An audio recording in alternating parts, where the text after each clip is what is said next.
seminar ya, tentang doa puasa yang akan disampaikan oleh Bapak Pendeta Jekyll Samuel STH. Ya, kepada Bapak Pendeta Joy kami persilakan. Puji Tuhan. Haleluya. Puji Tuhan. Salam sejahtera di dalam nama Tuhan Yesus Kristus. Kita bersyukur kepada Tuhan buat kesempatan yang baik pada malam hari ini, di mana kita khususnya orang-orang muda ya, atau pemuda remaja GPDI yang ada di Kalimantan Utara, kita boleh bersama-sama berjumpa walaupun hanya melalui siaran live ini. Nah, pemuda remaja yang diberkati oleh Tuhan, malam hari ini pertama-tama saya sebagai gembala memberikan apresiasi yang setinggi-tingginya ya kepada 3 komisi daerah yang boleh memprakarsai kegiatan rohani, yang tentu saja harapan kita kegiatan rohani seperti ini dapat membangun iman kita, dapat membangun spiritual kita, bahkan juga dapat memotivasi kehidupan kita sebagai orang-orang muda dalam kita menghadapi era yang semakin sulit ya, perjuangan yang semakin luar biasa. Oleh karena itu sekali lagi saya menyampaikan apresiasi kepada Komisi Pemuda, Remaja, dan juga Komisi Anak Hamba Tuhan. Nah, kalau kita berbicara tentang kaum muda atau kaum milenial ya, kaum milenial atau kaum muda ini adalah kaum yang syarat dengan dinamika hidup ya, persoalan yang begitu multi kompleks, baik datang dari dunia pendidikan, pergaulan, maupun dunia kerja.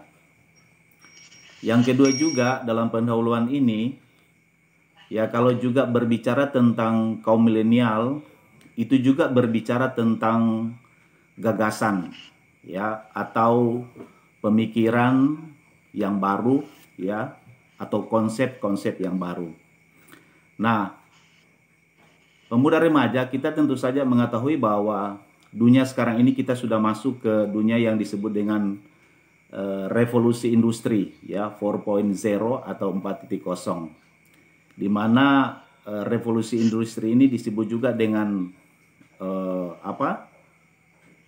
era digital ya, satu era yang sangat cepat, di mana dibutuhkan seorang pemuda ya yang tangguh, yang berinovasi, yang berkompetisi, berpacu dengan waktu.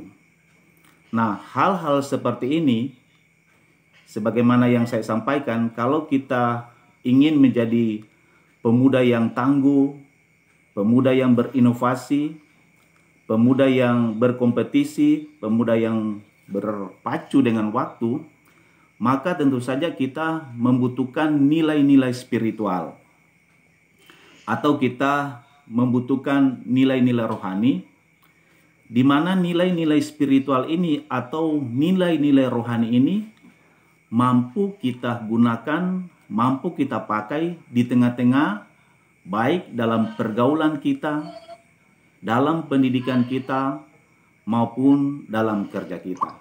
Nah, malam hari ini sesuatu yang menarik yang diangkat oleh para pengurus komisi daerah, baik pemuda remaja maupun pelayanan anak-anak hamba Tuhan, tentang bagaimana hubungan kita ya sebagai umat Allah dengan Allah itu sendiri.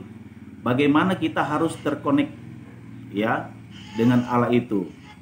Sebab hal ini tentu saja berbicara tentang hubungan secara vertikal antara kita kepada Allah dan juga Allah kepada kita sebagai umat umat Tuhan. Sekali lagi bahwa malam hari ini satu tema yang sangat menarik, dan juga bagi saya ini adalah satu tantangan bagi kita sebagai pemuda remaja yang sedang dipersiapkan oleh Tuhan untuk yang masuk kepada satu era yang sangat luar biasa. Nah, puasa, doa, dan puasa. Baik, kita akan memulaikan firman Tuhan pada malam hari ini. Nah, pemuda remaja, pertama-tama sebelum kita masuk kepada hal yang lebih esensi atau sesuatu yang lebih spesifik, kita akan melihat dulu poin yang pertama. Karena ini juga merupakan landasan atau fundamen atau satu kekuatan di dalam kekristenan kita, khususnya kita sebagai orang-orang muda. Yang pertama-tama berbicara tentang kuasa. Kalau kita melihat dalam terjemahan Yunani, kata dunamis itu mengandung banyak arti. Yang pertama berbicara tentang kuasa. Yang kedua, pekerjaan besar. Yang ketiga, bicara juga tentang kekuatan. Yang keempat, berbicara mujizat. Yang kelima, berbicara tentang power atau kekuatan.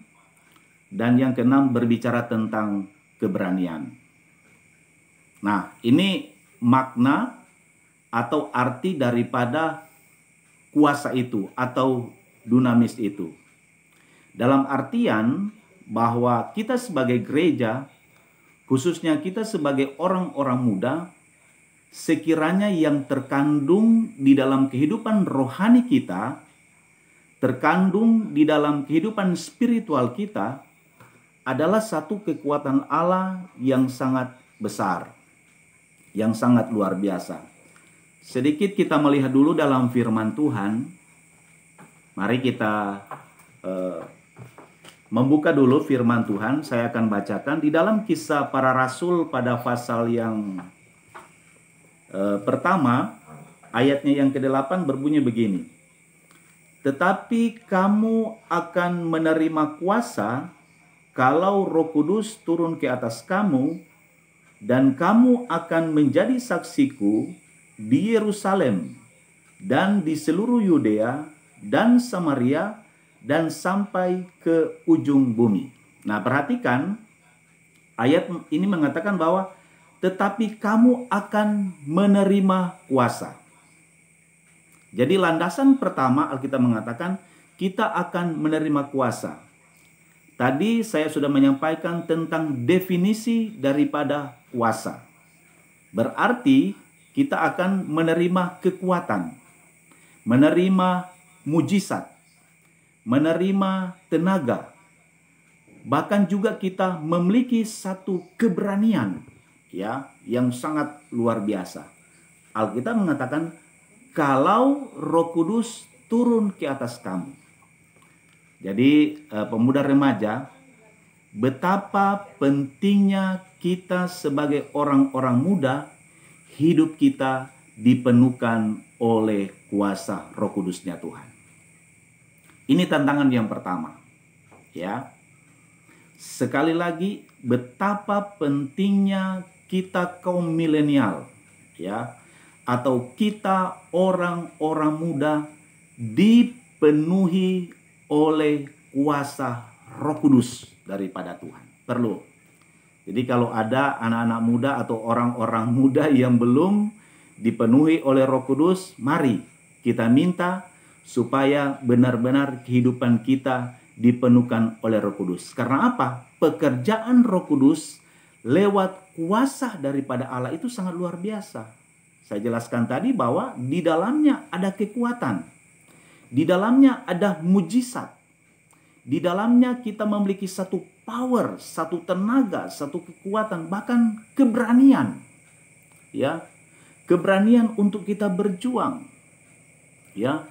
Di tengah-tengah pergaulan hidup kita yang saya katakan tadi, yang semakin syarat dengan pergaulan-pergaulan di hari-hari ini, di mana begitu banyak anak-anak Tuhan, khususnya orang-orang muda yang jatuh ke dalam dosa. Nah, sekali lagi, kalau kehidupan kita dipenuhkan oleh Roh Kudus, ya, kita punya keberanian. Keberanian dalam hal apa? Keberanian dalam hal menolak tawaran-tawaran dari dunia. Tawaran-tawaran dari dunia yang akan mencelakakan kita, yang akan menjerumuskan kita, ya, ke jurang maut, ya, kepada hal-hal yang mendatangkan dosa di dalam setiap kehidupan kita. Jadi sekali lagi, ya, sangat simpel, sangat mudah, ya, dalam kita menangkal setiap rayuan, bujukan, ya, yang disodorkan oleh dunia ini, atau juga yang disodorkan oleh kuasa-kuasa kegelapan. Jadi itu yang pertama tentang kuasa yang saya jelaskan tadi. Nah, kita juga bandingkan dengan Efesus pada pasal yang pertama. Mari saya berharap anak-anak muda mengikuti firman ini, ya, membuka Alkitab. Efesus pasal pertama ayat 19 berbunyi begini. Dan betapa hebat kuasanya bagi kita yang percaya sesuai dengan kekuatan kuasanya. Perhatikan baik, ayat ini berkata bahwa betapa hebat kuasanya bagi kita. Ini berbicara tentang kuasa Allah, ya. Betapa hebat kuasa Allah atau kuasa Kristus yang ada di dalam kehidupan kita, ya, sesuai dengan kekuatan kuasanya. Jadi ini adalah merupakan kekuatan kuasa Allah dari tempat yang maha tinggi. Artinya apa? Kekayaan rohani, kekayaan sorgawi, kekayaan yang dimiliki oleh Allah itu lewat kuasa Roh Kudusnya akan dilimpahkan, akan diberikan kepada kita, khususnya kepada anak-anak muda. Katakan amin, ya, kepada orang-orang percaya. Nah, malam hari ini karena berbicara kepada orang-orang muda, maka kuasa ini, kuasa yang seperti apa? Kuasa yang dikerjakannya di dalam Kristus dengan membangkitkan dia dari antara orang mati. Jadi kuasa yang dijelaskan di atas, ya, kuasa yang bekerja yang sangat besar, ada kekuatan, ada mujizat, ada tenaga, ada keberanian. Nah, kuasa ini yang telah membangkitkan Kristus dari antara orang mati. Jadi coba kita memiliki satu paradigma, satu pemahaman yang baru bahwa ternyata alangkah hebat, alangkah luar biasanya kalau kita sebagai orang-orang muda memiliki kuasa yang daripada Allah itu sendiri. Masih ada ayat referensi lagi yang akan saya sampaikan. Coba kita buka dalam Markus.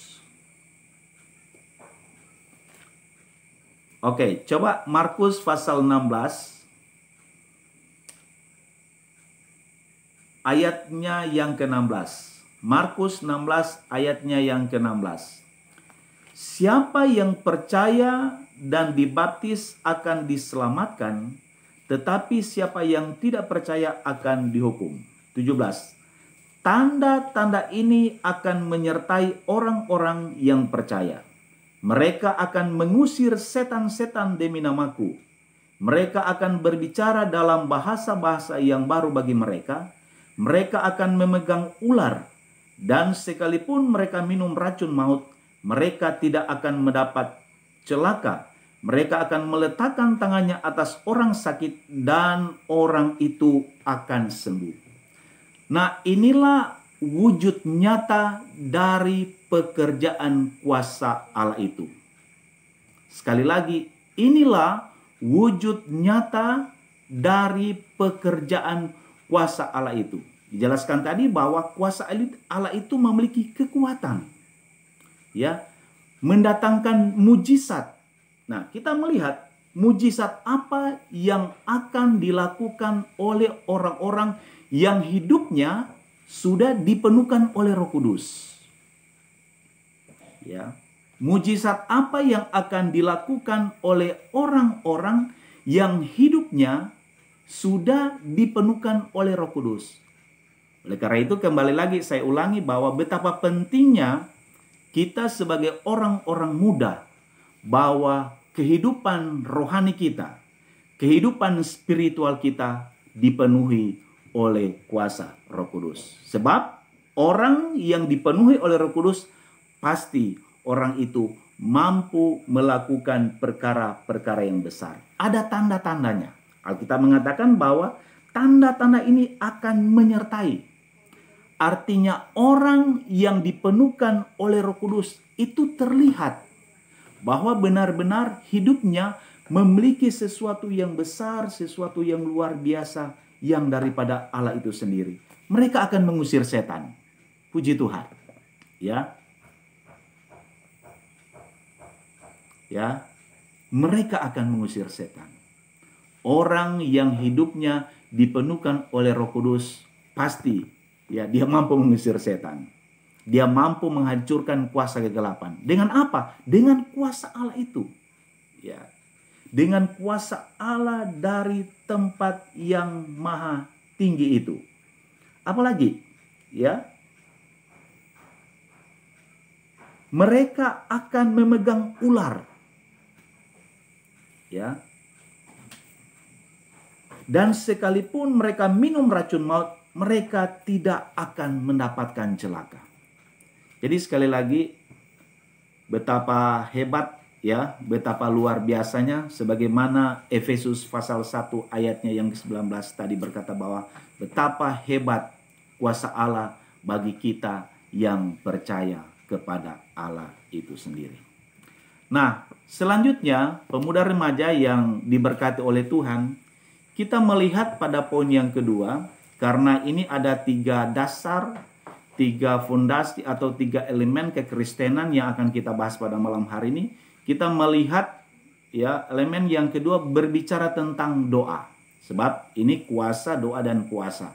Nanti sebentar kita akan simpulkan ya menjadi satu kesimpulan yang sangat berarti di dalam setiap kehidupan kita. Nah, definisi daripada doa ini sangat sederhana, sebab doa ini merupakan satu sarana untuk kita berkomunikasi dengan Allah. Ya, jadi sekali lagi bahwa definisi daripada doa ini adalah satu sarana untuk kita bisa berkomunikasi atau kita bisa berinteraksi dengan Allah itu sendiri. Nah, dalam kegiatan-kegiatan pelaksanaan ibadah itu perlu, ya. Tetapi dalam kita menyampaikan doa, permohonan doa kepada Tuhan, bisa juga kita datang berdoa secara pribadi kepada Tuhan, ya, di kamar atau di mana, ya, bahkan juga di tengah-tengah pekerjaan, dalam skala pelayanan kita juga bisa menaikkan doa-doa kita kepada Tuhan. Yang kedua juga doa itu juga merupakan cara kita untuk mengingatkan Allah. Perhatikan baik. Doa itu merupakan cara kita juga untuk mengingatkan Allah. Bukan berarti Allah itu lupa-lupa. Tidak. Allah itu adalah Allah yang maha mendengar. Tetapi betapa perlunya, betapa pentingnya kita sebagai orang-orang muda untuk terus kita berdoa kepada Tuhan. Coba kita lihat ya satu ayat di dalam kebenaran firman Tuhan dalam kitab Yesaya pada pasalnya yang ke-43. Mari kita buka semua ya. Yesaya pasal 43.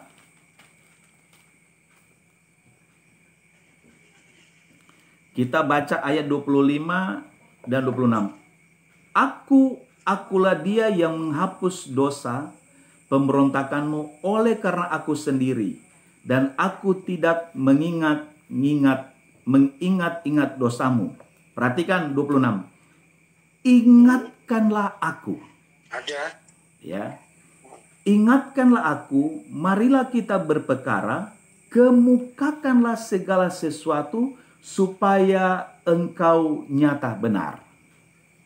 Nah, kalau kita melihat ayat ini, Allah mengatakan, ingatkanlah aku. Kita ingatkan Allah dengan apa? Dengan doa kita. Amin. Ya. Alkitab mengatakan, ingatkanlah aku, marilah kita berperkara. Artinya kita akan masuk ke satu dimensi, satu ruang. Ini merupakan dimensi atau ruang ilahi. Ya. Anak kita nggak ada kayaknya, Mas. Jadi sekali lagi kita diarahkan oleh Tuhan dalam doa kita kepada Tuhan. Ya. Jadi pemuda remaja dibawa kepada satu dimensi, satu ruang, dan ini merupakan ruang atau dimensinya Allah itu sendiri. Nah, di sana kita bisa berkomunikasi. Kita bisa menyampaikan setiap permohonan doa kita kepada Allah yang kita sembah. Baik, itu adalah merupakan landasan yang kedua. Nah, yang ketiga, mengapa kita harus berdoa? Ya, saya katakan tadi bahwa doa itu merupakan sesuatu yang esensi, sesuatu yang prioritas di dalam setiap kehidupan kita. Yang pertama-tama, mengapa kita harus berdoa? Karena doa itu adalah kebutuhan. Ya, doa itu adalah sesuatu yang primer, bukan sekunder ya. Jadi sekali lagi, doa itu merupakan kebutuhan utama di dalam setiap kehidupan kita untuk kita membangun fondasi iman kita kepada Tuhan. Ya, jadi sekali lagi doa itu merupakan hal yang primer, sesuatu yang mendasar. Jadi setiap gereja, setiap anak-anak Tuhan, khususnya kepada kita sebagai orang-orang muda, perlu kita berdoa karena sekali lagi poin yang pertama bahwa doa itu merupakan kebutuhan vital di dalam setiap kehidupan kita semua. Dalam kitab Yakobus, mari pemuda remaja kita buka Alkitab kita ya. Dalam kitab Yakobus pada pasalnya yang keempat,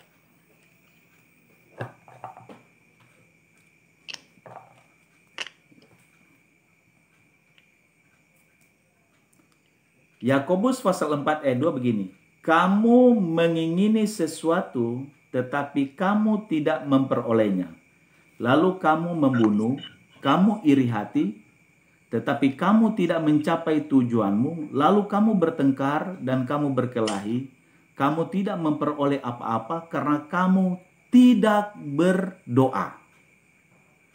Ya, perhatikan baik ayat ini berkata, kamu mengingini sesuatu. Ya. Artinya ayat ini memberikan penjelasan, pandangan, wawasan kepada kita. Kita menginginkan sesuatu. Nah, setiap pemuda remaja tentu saja menginginkan sesuatu. Apa yang kita inginkan? Saya kasih contoh tadi di atas bahwa kalau kita masih duduk di dunia pendidikan, kita menginginkan supaya kita berprestasi dalam pendidikan kita. Ya kan? Kita mau supaya benar-benar kita menjadi sukses di dalam pendidikan. Kedua, dalam kerja kita. Kita juga menginginkan, karena ini berbicara tentang keinginan. Kita menginginkan supaya pekerjaan kita juga bisa sukses, bisa berhasil. Lalu yang ketiga juga dalam pergaulan kita. Ya, kita menginginkan juga agar supaya dalam interaksi kita, dalam pergaulan kita sehari-hari, kita tidak terjerumus kepada hal-hal yang akan merusak kehidupan kita. Merusak spiritual kita. Merusak kehidupan rohani kita. Nah, untuk kita bisa mencapai kesemuanya itu, Alkitab mengatakan kita perlu berdoa. Ya, kita perlu membentengi hidup kita ini dengan doa. Artinya kalau Allah ingin menjawab ya setiap permohonan kita, keinginan kita, pergumulan-pergumulan kita, kerinduan-kerinduan kita kepada Tuhan, maka kita perlu berdoa. Alkitab mengatakan, kamu tidak memperoleh apa-apa karena kamu tidak berdoa. Ya, jadi adik-adik, pemuda remaja, nggak usah heran. Lah kenapa kok saya ini, saya umpamanya tidak naik kelas, saya tidak lulus, saya tidak mendapatkan job, saya tidak mendapatkan pekerjaan. Nah, barangkali kita melihat ada hal-hal yang masih kurang. Ya, salah satunya hal yang kurang ini barangkali kita ya sudah tidak lagi berdoa kepada Tuhan, atau malas, ya, tidak berdoa kepada Tuhan. Sebab saya katakan tadi bahwa doa itu merupakan kebutuhan. Bahkan ayatnya yang kelima, pada pasalnya yang ke-15, perhatikan. Dan doa yang lahir dari iman akan menyelamatkan orang sakit itu, dan Tuhan akan membangunkan dia. Dan jika ia telah berbuat dosa, maka dosanya itu akan diampuni. Karena itu hendaklah kamu saling mengaku dosamu dan saling mendoakan supaya kamu sembuh. Doa orang yang benar bila dengan yakin didoakan sangat besar kuasanya. Nah, jadi kita bisa melihat sini, doa itu merupakan kebutuhan utama dalam hidup kita. Karena juga di dalam doa itu kita akan melihat bagaimana kuasa Allah itu didemonstrasikan di dalam setiap kehidupan kita. Waktu kita mengalami kelemahan, waktu kita mengalami sakit, waktu kita mengalami hal-hal yang sulit, nah kita datang kepada Tuhan. Kita utarakan kepada Tuhan, kita sampaikan kepada Tuhan, kita kemukakan kepada Tuhan lewat doa kita kepada Tuhan. Maka Alkitab mengatakan sini bahwa doa orang yang benar, ya kan? Kita ini pemuda remaja adalah orang-orang yang benar, orang-orang yang hidup di dalam Kristus, ya. Bila dengan yakin didoakan sangat besar kuasanya. Ya. Jadi sekali lagi bahwa betapa penting kita berdoa, karena doa ini juga merupakan kebutuhan di dalam hidup kita semua. Nah, selanjutnya mengapa kita perlu berdoa? Poin yang kedua, karena doa ini adalah merupakan kehendak daripada Tuhan. Dalam kitab 1 Tesalonika pada pasalnya yang pasal 5 ayatnya yang ke-17 dan berkata di sana bahwa berdoalah senantiasa. Jadi kalau berdoa itu tidak ada time-nya, ya. Setiap saat, ya, setiap waktu, setiap saat Alkitab mengarahkan kita, Alkitab memerintahkan kita untuk setiap waktu, setiap saat kita berdoa. Mengapa demikian? Karena ini merupakan kehendak daripada Allah itu sendiri. Allah menginginkan supaya kita sebagai orang-orang muda di hari-hari ini menjadi pendoa-pendoa, ya. Berdoa untuk pribadimu, berdoa untuk orang tuamu, ya, keluarga. Kalau engkau anak seorang hamba Tuhan, berdoa untuk pelayanan orang tuamu, ya. Kalau engkau punya cita-cita untuk mencari jodoh, berdoa juga untuk jodohmu, ya kan? Ya, berdoa juga untuk karirmu, ya. Berdoa juga untuk pekerjaanmu. Wah, ini saya belum dapat pekerjaan ini, Pak Gembala, Pak Pendeta. Ya udah berdoa.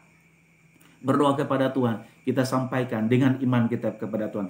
Karena Alkitab mengatakan sini bahwa ya, doa orang yang benar bila dengan yakin didoakan sangat besar kuasanya. Amin, ya. Besar kuasa daripada doa setiap orang-orang yang percaya kepada Tuhan. Yang ketiga, ya, mengapa kita perlu berdoa? Karena doa ini juga merupakan perisai. Ya.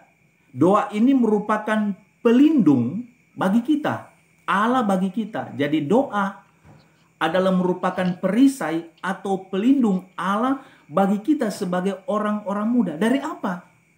Ya, ternyata dengan doa yang kita sampaikan kepada Tuhan, nah secara otomatis Allah akan datang dan memberikan perlindungan di dalam setiap kehidupan kita.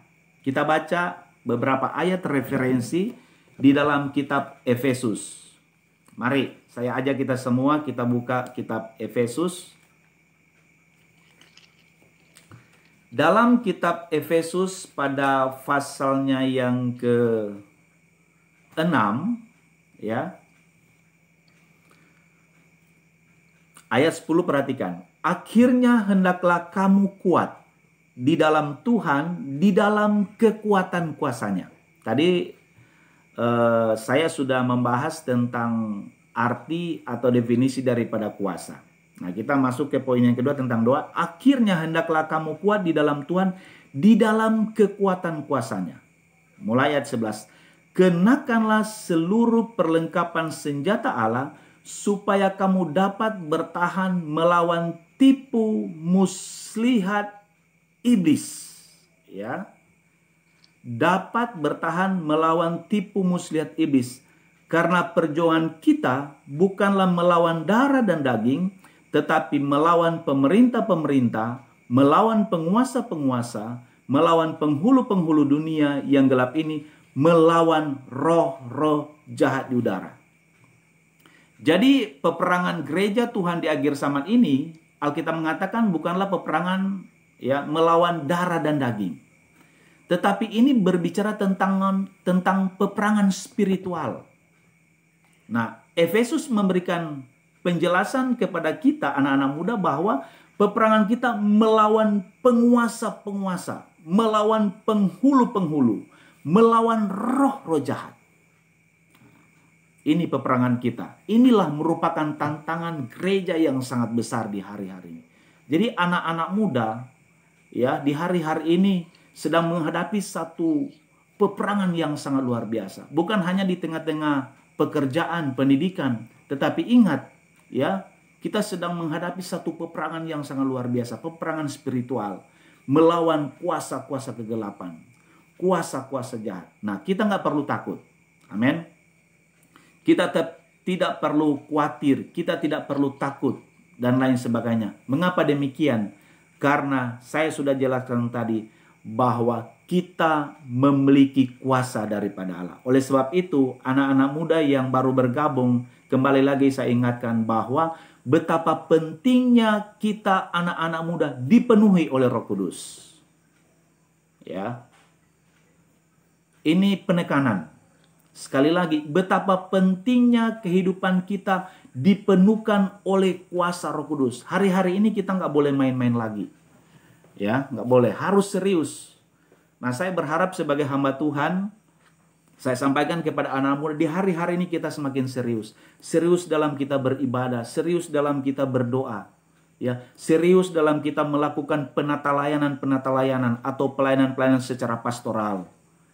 Sekali lagi, kalau engkau seorang muda pelayan di gereja, umpamanya engkau punya talenta main musik dengan baik, memuji Tuhan. Engkau dipercayakan untuk jadi worship leader, ya, lakukanlah tugas pelayanan pekerjaan ini dengan sebaik-baiknya. Engkau seorang anak hamba Tuhan, topang, bantu orang tuamu sebagai bapak ibu gembala dalam pelayanan. Harus lebih serius lagi di hari-hari ini. Kita nggak boleh main-main lagi. Karena kita sudah berada di penghujung akhir zaman ini. Di mana sekali lagi ya Tuhan Yesus Kristus tidak lama lagi datang ke dalam dunia ini. Kita masuk kepada poin yang terakhir ya tentang puasa. Ya. Saya menyampaikan seperti ini. Ya, pernyataan seperti ini. Bahwa puasa ini merupakan perintah daripada firman Allah. Itu dulu penekanan saya. Jadi sekali lagi, puasa itu merupakan perintah atau mandat daripada firman Allah yang harus dipraktekkan oleh kita sebagai orang-orang yang percaya atau sebagai anak-anak Tuhan.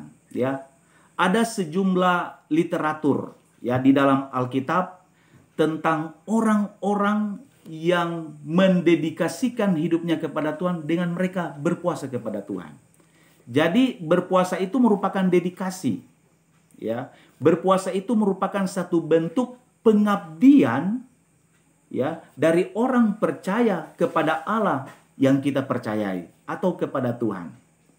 Jadi sekali lagi ada sejumlah literatur, katakanlah dalam Perjanjian Lama ya, Nabi Musa ya, Alkitab mengatakan dalam kitab Keluaran pasal 24 ayat 16 bahwa Musa berpuasa 40 hari 40 malam. Nanti dicatat saja.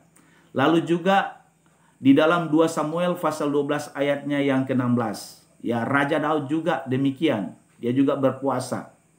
Lalu dalam kitab 1 Raja-Raja pasal 19 ayatnya yang ke-8. Ya. Nabi Elia juga berpuasa 40 hari 40 malam. Ini literatur dalam Alkitab ya. Lalu juga kitab Ester tentang Ratu Ester juga berpuasa 3 hari 3 malam. Lalu juga ada Nabi Ayub dalam kitab Ayub berpuasa 7 hari 7 malam. Lalu juga Nabi Daniel dalam kitab Daniel pasal 9 ayat 3, pasal 10 ayatnya yang kedua juga Daniel juga berdoa.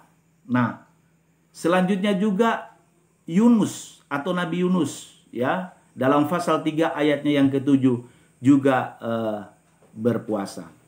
Nah, Perjanjian Lama ini juga merupakan barometer bagi kita sebagai gereja Tuhan yang hidup di akhir zaman ini. Sebab bukan hanya dalam Perjanjian Lama kita temukan ada nabi-nabi ya atau wakil-wakil daripada Allah itu berpuasa, tidak, tapi juga di dalam Perjanjian Baru yang merupakan tolak ukur bagi kita sebagai gereja yang didirikan oleh Kristus Yesus itu tentang makna atau arti daripada puasa. Nah, contoh saya sampaikan dalam Matius pasal yang keempat ayatnya yang kedua. Tuhan Yesus sebelum dia memulai ya pelayanan selama 3,5 tahun, Alkitab mengatakan bahwa dia berpuasa. Alangkah baiknya kita baca ya ayat itu dalam Matius pada pasalnya yang ke-4. Oke. Dan setelah berpuasa 40 hari dan 40 malam, akhirnya laparlah Yesus. Nah, di sini penjelasan yang sangat konkret daripada Alkitab bagaimana Yesus Kristus sebagai Allah, Yesus sebagai Tuhan sebelum melakukan satu penatalayanan ya, penatalayanan gerejawi itu, Alkitab mengatakan bahwa dia berpuasa 40 hari 40 malam. Pertanyaannya, apakah Yesus mengalami tantangan? Oh, mengalami tantangan. Ya. Begitu banyak tantangan yang Yesus alami pada waktu Yesus berpuasa. Jadi sekali lagi bahwa kalau kita berpuasa bukan berarti kita tidak mendapatkan tantangan. Ada tantangan. Nah, tantangan yang pertama-tama tentang makanan. Jadi ingat, saya pesankan kepada anak-anak muda, berpuasa itu bukan hanya bicara tentang tahan lapar. Ya. Memang dicatat di sini bahwa tantangan yang pertama-tama yang dihadapi oleh Yesus ini berbicara tentang makanan. Bagaimana iblis datang mencobai, ya, menyodorkan sesuatu yang ada hubungannya dengan jasmani, ada hubungannya dengan perut. Ini ditawarkan oleh iblis. Nah, kita anak-anak muda jangan sampai kita berpuasa hanya menahan lapar saja. Yang kedua, ya, tawaran-tawaran yang disodorkan oleh iblis berbicara tentang kemewahan, ya, berbicara tentang duniawi. Nah, coba bayangkan, untuk kita mencapai kesempurnaan kepada satu garis finish spiritual, betapa hebat tantangan yang akan dialami, khususnya kepada kita orang-orang muda. Yesus juga mengalami yang demikian. Ya, disodorkan dengan kekayaan, disodorkan dengan kemewahan, dan macam-macam tantangan yang diperhadapkan kepada Kristus. Nah, ini merupakan satu gambaran di dalam kekristenan kita. Karena barometernya di sini, ya. Bagaimana Kristus Yesus sebagai Tuhan kita, sebagai Allah kita telah mengalami hal yang demikian. Berarti tidak menutup kemungkinan juga kita sebagai anak-anak muda khususnya atau pemuda remaja juga kita mengalami hal yang demikian. Ya, waktu kita datang bergumul ada tantangan, ya. Salah satunya tujuan daripada puasa ini juga untuk apa? Mematikan kedagingan kita. Hawa nafsu kita, keinginan-keinginan daging kita. Jadi sekali lagi perhatikan baik bahwa bukan hanya kita nahan lapar saja. Tetapi kalau kita belajar ya tentang apa yang dikatakan oleh firman Tuhan, bagaimana Yesus menghadapi kesemuanya itu. Ya, ditawarkan tentang kemewahan, ditawarkan tentang kedudukan dan lain sebagainya. Ya, dalam kita mematikan kedagingan kita, ya, hal-hal berbicara tentang unsur-unsur duniawi. Apa itu unsur-unsur duniawi? Saya jelaskan dulu kepada pemuda remaja tentang unsur-unsur duniawi ini yang sebenarnya harus kita patahkan, ya. Harus kita tolak dari di dalam setiap kehidupan kita semua. Dalam Galatia pasalnya yang ke-5, oke, kita buka ya Galatia pasal yang ke-5 ayat 18 begini bunyinya. Akan tetapi jikalau kamu memberi dirimu dipimpin oleh Roh, maka kamu tidak hidup di bawah hukum Taurat. 19. Perbuatan daging telah nyata, perhatikan, percabulan, kecemaran, hawa nafsu, penyembahan berhala, sihir, perseteruan, perselisihan, iri hati, amarah, kepentingan diri sendiri, percideraan, roh pemecah, kedengkian, kemabukan, pesta pora, dan sebagainya. Terhadap semuanya itu kuperingatkan kamu seperti yang telah kubuat dahulu, bahwa barang siapa melakukan hal-hal yang demikian, ia tidak akan mendapat bagian dalam kerajaan Allah. Ya, mohon perhatikan anak-anak muda. Ini penting. Ya, inilah tujuan daripada puasa itu, ya. Karena sangat berbahaya perbuatan daging ini kalau menjadi konsumsi kita. Ya, menjadi konsumsi kita berbahaya. Apa itu? Perbuatan daging, percabulan. Oh, apalagi ya, kecemaran, hawa nafsu. Nah, tadi saya jelaskan bahwa sekarang kita sudah masuk di era digital, ya. Revolusi industri 4.0 atau 4.0, ya. Sekarang kan kita bebas semuanya, ya. Anak-anak muda paling semua sudah punya HP. Hati-hati, ya. Bukan kita tidak dilarang sih menggunakan handphone lain sebagainya. Tapi kalau kita tidak punya filter, ini berbahaya, ya. Kita bisa saja nonton hal-hal yang nggak benar, ya kan? Ada tayangan-tayangan yang tidak senonoh. Ada tayangan-tayangan yang bisa merusak ini alam pikiran kita, bisa merusak hati kita, bisa merusak sendi-sendi kehidupan rohani kita. Ini sangat berbahaya, ya. Dan tidak sedikit kita bisa melihat anak-anak muda, ya, di dunia ini, ya, pergaulan mereka hancur, ya, pergaulan mereka hancur. Karena apa? Seperti ini, ya, melakukan perbuatan-perbuatan daging, ya, penyembahan berhala, sihir. Wah, di sini sudah nggak ada seperti itu, ya. Ya, nggak ada. Ini kan anak-anak Tuhan semua, ya, dukun.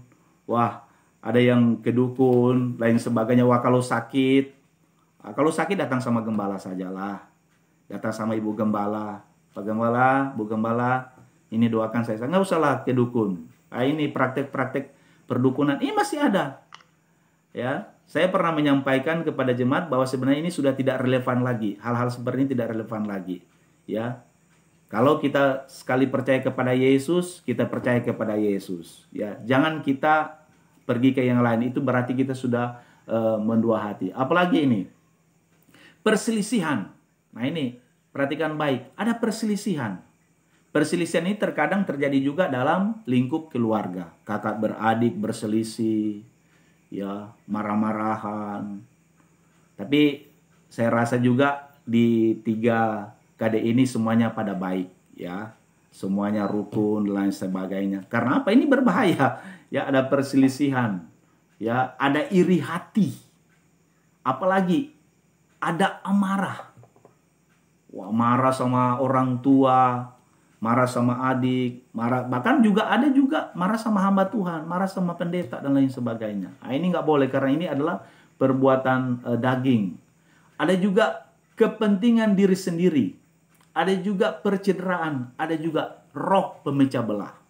Nah, orang ini suka komporin, ya, suka manas-manasin, nggak boleh. Kita sebagai anak-anak Tuhan, biarlah hati kita ini selalu diliputi oleh kuasa dari tempat yang maha tinggi.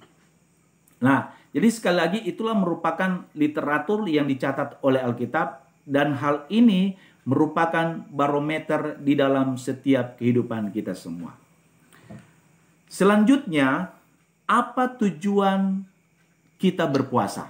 Jadi kalau kita berpuasa itu, karena ini masuk ke puasa, tujuannya apa?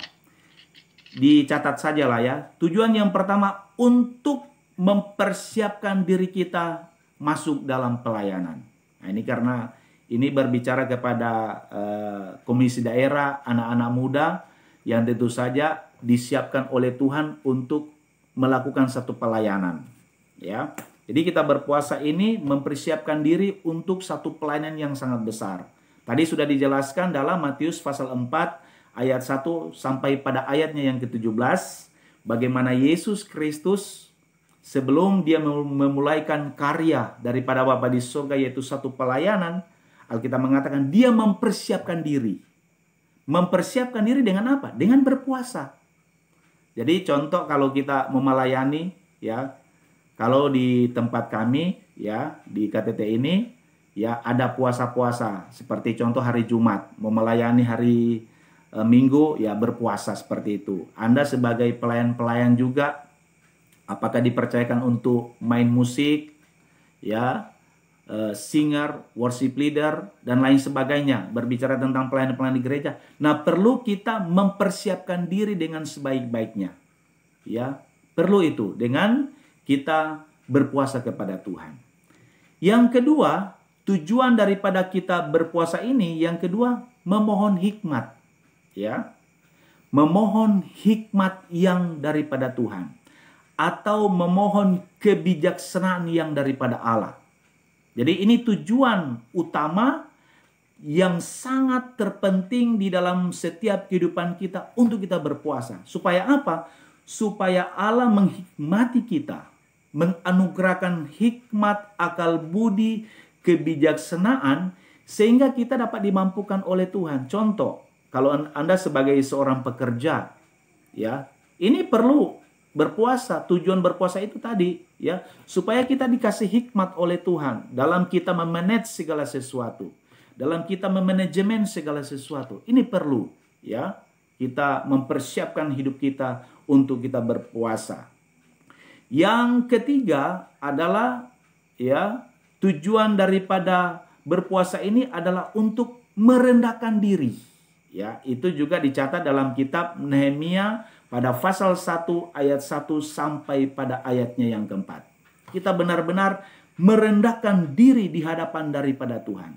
Ingat, kita manusia yang penuh dengan segala keterbatasan. Ya, kita jangan selalu menganggap bahwa kita adalah orang yang hebat, orang yang kuat, orang yang memiliki kemampuan, orang yang memiliki kekuatan. Tidak, kita adalah manusia yang penuh dengan segala keterbatasan-keterbatasan. Dalam artian bahwa tanpa Tuhan, tanpa campur tangan Allah dalam hidup kita, kita tidak bisa berbuat apa-apa. Nah, salah satu hal yang mendasar dalam hidup kita untuk benar-benar kita tunduk kepada kuasa Allah yang absolut itu, kepada kuasa Allah yang sangat hebat itu, kita datang kepada Tuhan, menyangkal diri. Ya, kita berpuasa di hadapan Allah. Ini namanya menyangkal diri. Menyangkal diri itu menyakiti. Bayangkan, tubuh kita ini tidak mendapat suplai air. Tubuh kita ini tidak mendapatkan suplai makanan. Ya, ini berarti menyiksa diri kita. Supaya apa? Waktu diri kita ini, jasmani kita ini, ya, mengalami hal yang demikian, maka ingat, kita punya unsur yang lain, namanya unsur spiritual, ya, atau unsur rohani. Nah, unsur rohani ini akan muncul, akan meledak, ya. Mengapa demikian? Karena kita membangun hubungan yang intens dengan Allah. Kita membangun satu jaringan komunikasi yang indah, yang luar biasa dengan Tuhan. Lewat apa? Lewat kita merendahkan diri di bawah kaki Tuhan. Jadi waktu kita merendahkan diri, memang kita sedang menyiksa jasmani kita ini, daging kita ini. Nggak makan, nggak minum. Tetapi di sisi lain, spiritual kita ini, kehidupan rohani kita ini naik, ya, mengalami satu kegerakan, mengalami satu kebangunan rohani yang sangat luar biasa. Dan ini, ya, memacu adrenalin rohani kita, membuat kita menjadi gereja yang tangguh, gereja yang hebat, dan gereja yang sangat luar biasa. Yang keempat, apa tujuan daripada puasa ini? Yaitu mencari perlindungan yang daripada Tuhan. Ini perlu. Dalam kitab Esra, pada pasalnya yang ke-8, ayatnya yang ke-21, dicatat saja ya, karena ini cukup panjang. 2 Tawarik pasal 20 ayat 1 sampai pada ayat yang 4. Nah, untuk 2 Tawarik pasal 20 ayat 1 kita akan baca. Ya, coba mari anak-anak muda kita coba baca dulu dalam kitab 2 Tawarik pasal 20. Ya, oke. Perhatikan ayatnya yang kedua berkata, datanglah orang memberitahukan Yosafat suatu laskar yang besar datang dari seberang laut asing, dari Edom menyerang tuanku, sekarang mereka di Haseson Tamar yakni En-Gedi.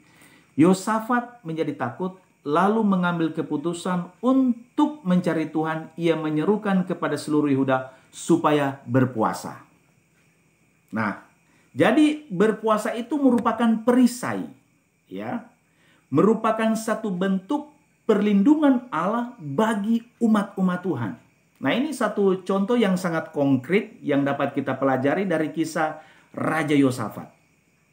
Raja Yosafat ini merupakan generasi keempat dari dinasti Yehuda, merupakan raja yang kuat, punya angkatan perang yang kuat. Tapi ingat, waktu dia mendapat intimidasi dari orang-orang Amon, orang-orang Moab, Alkitab mengatakan Yosafat menjadi takut. Nah, hal seperti ini juga ada hal manusiawi. Kita juga sebagai orang-orang muda pernah mengalami takut, pernah mengalami kekhawatiran, ya, pernah mengalami kegelisahan. Nah, Alkitab mengatakan di sini, Yosafat menyerukan kepada orang-orang Israel untuk mereka berdoa dan berpuasa. Jadi sekali lagi bahwa berdoa dan berpuasa itu merupakan satu perisai atau satu perlindungan Allah yang sangat besar bagi kita sebagai anak-anak Tuhan.